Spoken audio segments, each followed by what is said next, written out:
Alors, nous toujours dans le cadre des deux équations cartésiennes d'une droite. Donc, il y a une remarque très intéressante ici.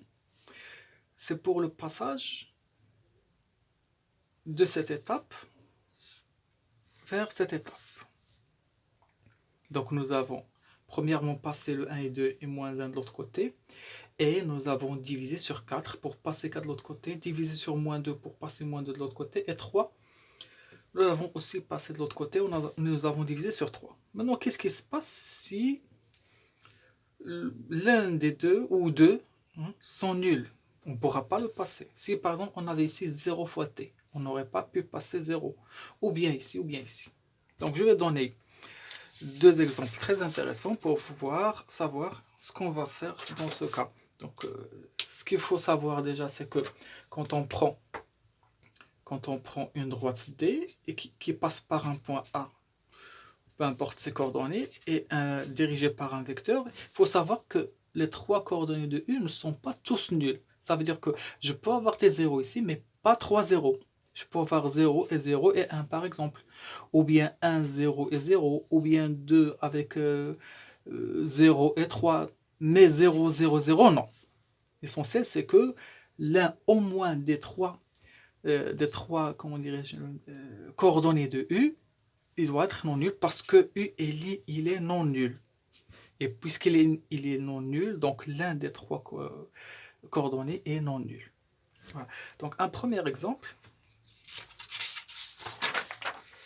Alors, je suppose que c'est le x qui est nul par rapport à U. Donc j'aurai cette représentation paramétrique. Le but, c'est de trouver les deux équations cartésiennes de D à partir de sa représentation paramétrique. Alors, qu'est-ce que je fais? Premièrement, je passe les nombres 1 et 2 et 3 de l'autre côté. Et ici, j'aurai x moins 1 égale à 0. Ici, je passe 3 et 5. J'aurai y moins 2 sur 3 égale à t et z moins 3 sur 5 égale à t. Donc la première équation, donc elle reste inchangée. Et par rapport à la deuxième et la troisième équation, donc j'ai deux quantités qui sont égales à t, donc elles sont égales. J'aurai donc un système privé de t, où il n'y a pas t. L'équation 1, je la garde telle qu'elle est. Et à partir de la deuxième et la troisième équation, je forme une seule équation où il n'y a pas t. Donc c'est un système qui est composé de deux équations. La première équation et la deuxième équation, ce sont les deux équations de cette droite. Donc ça ne sera pas de la forme A égale à B égale à C. On n'aura pas cette forme. Mais ce sont deux équations. La première ligne, c'est la première équation. La deuxième ligne, c'est la deuxième équation. On peut l'écrire sous forme de système ou bien, comme ça, sous forme donc, de linéaire. Donc la première équation et la deuxième équation, c'est la même chose. Donc le système, on avait dit que le système signifie et. D'accord. Maintenant, un autre cas où nous avons deux zéros. D'accord.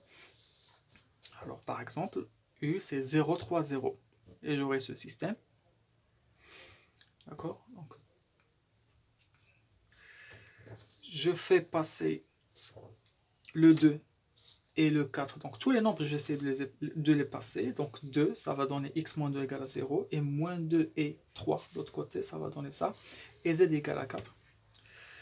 Alors ce qui est intéressant ici, c'est que cette équation, donc l'équation qui est en fait l'équation initiale, qui est y égale à moins 2 plus 3t, si j'oppose moins 2 plus 3t égale à t', j'aurai y égale à t'.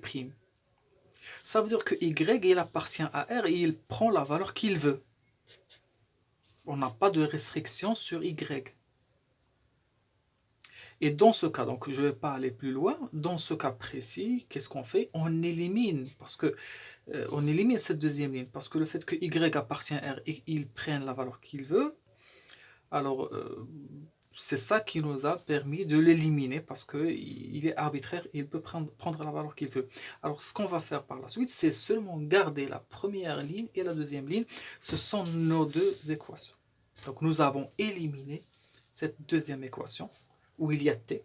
Et nous avons gardé seulement la première équation et la deuxième équation. Ce sont les équations cartésiennes, les deux équations cartésiennes de cette droite. Et encore une fois, nous n'avons pas trouvé la forme A égale à B égale à C.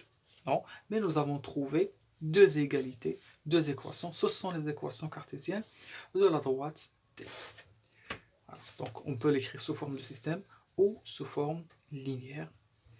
Bien.